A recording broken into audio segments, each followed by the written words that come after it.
I'm Jake Kircher, full-time youth pastor at Grace Community Church in New Canaan, Connecticut. I'm also the U.S. representative for We Love Our Youth Worker. We Love Our Youth Worker started in the UK by a guy named Curtis back in 2007, so it's been in existence now for about 5 years there. Was born out of a number of conversations with youth workers, just the horror stories and the sad stories and the burnouts and the firings that were so unexpected, and guys at training events who were taking their personal days off just to come because their churches wouldn't support them doing that. And after a weekend of those conversations, this guy Chris was taking the train back home and just started jotting down, what were some of the common themes he was hearing, what were some of the things that were missing for these youth workers. And that's kind of where the We Love Our Youth Worker covenant started. Was he kind of put together these 7 things, saying, if churches could just promise to put these things into practice and to do these for their youth worker, then that would lead to healthier environments, which would lead to healthier youth workers, which would lead to more kids and their families hearing the gospel.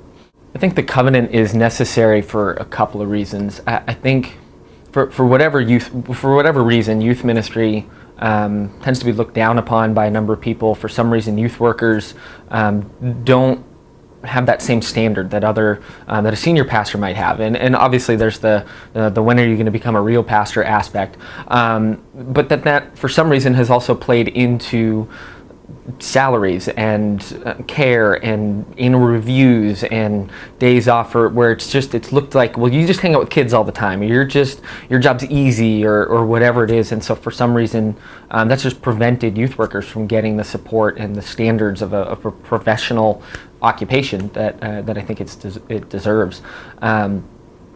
The bigger reason why I think this covenant is so important is, for me, this all comes down to stewardship. If as a church, if we as a body of believers in a certain community are going to acknowledge leaders and appoint leaders to be spiritually in charge of that community, for me, it makes the most sense of being a good steward then of those people is taking care of them well. And it's not about making sure they have nice cars, or it's not about that, but it's about, again, if these are the spiritual heads and they're going to lead our communities and help spread the gospel, then those people should be taken care of, so that churches can grow, so that more people can hear the gospel. And I think that's a huge barrier, where churches could be reaching more people, but they're so messy, and the people who are leading are burnt out and so strapped and so spread so thin, that we're missing out because of that.